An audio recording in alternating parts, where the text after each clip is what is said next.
ದಿನಾಲು ಕೂತ್ಕೊಂಡು ಎದ್ದು ಒಳಕ ಮನಸ್ಸಿನಾಗ ಏನೇನು ಹೊಲಸದ ಎಲ್ಲಾ ತೆಗೆದು ಹಾಕೋದು. ಏನೇನು ಹೊಲಸದ, ಒಬ್ರು ಯಾರೇ ಬೈದಿರ್ತಾರೆ, ಒಬ್ರು ಯಾರೇ ಅಂದಿರ್ತಾರೆ, ಇನ್ನೊಬ್ರು ಏನ್ರೇ ಮಾಡಿರ್ತಾರೆ, ಎಲ್ಲ ಅದನ್ನೇ ಒಳಗೆ ಹಾಕೊಳ್ಳೋದಕ್ಕಿಂತ ಅದನ್ನು ಸ್ವಚ್ಛ ಮಾಡೋದು. ಎಷ್ಟತ್ತು ಹಾಕೊಳ್ಳೋದು ಒಳಗೆ. ನಾ ಹೀಗೆ ಹೊರಟೆ ಅಂತ ತಿಳ್ಕೊಳ್ಳಿ, ದಾರಿಯೊಳಗ ಎಷ್ಟು ಜನ ಭೇಟಿ ಆಗ್ತಾರ, ಅಷ್ಟು ಜನ ಏನರೇ ಅಂತೇ ಇರ್ತಾರೆ ಅನ್ನೋದಿಲ್ಲೇನು.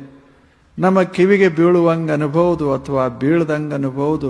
ಅವೆಲ್ಲ ತಗೊಂಡು ಏನು ಮಾಡೋದು? ನಮ್ಮಷ್ಟಕ್ಕೆ ನಾವಿರೋದು. ನಮ್ಮ ಕೆಲಸ ಬೆಳೆಯೋದು. ನಮ್ಮ ಕೆಲಸ ಬರೀ ಕಸ ಕೆದರೋದಲ್ಲ, ಬೆಳೆಯೋದು. ಜಗತ್ತನ್ನು ಸ್ವಲ್ಪ ಬದಿಗಿಟ್ಟು ಮನುಷ್ಯ ಅದ್ಭುತವಾಗಿ ಬೆಳಿಬೇಕು, ಆಂತರಿಕವಾಗಿ ಮತ್ತು ಬೆಳಿಬೇಕು ಅಂದು ಕೂಡಲೇ ತಾಲೀಮ್ ಅಲ್ಲ. ಈಗ ಬಂದಿಲ್ಲೇನು, ನೀವು ಇಷ್ಟು ಎತ್ತರ ಆಗ್ತೀರಿ, ಇದನ್ನು ತಗೊಂಡ್ರೆ ಹಿಂಗೆ ಮಾಡಿದರೆ ಇಷ್ಟು ದಪ್ಪ ಆಗ್ತೀರಿ. ಅದು ಬೇರೆ, ಇದು ಬೇರೆ. ಮನಸ್ಸ ಬೆಳೆಯೋದದು,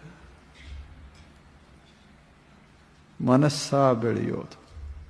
ಹಾಗೆ ಮೊದಲನೇ ಕೆಲಸ ಏನು ಮಾಡೋದಂದ್ರೆ, ಈ ಮನಸ್ಸಿನಾಗಿರುವಂಥ ಏನೇನು ಕಲ್ಮಶಗಳದಾವ, ಏನೇನು ಭಾವನೆಗಳದ, ಇವುಗಳನ್ನ ಸ್ವಲ್ಪ ತೆಗೆದು ಹಾಕೋದು.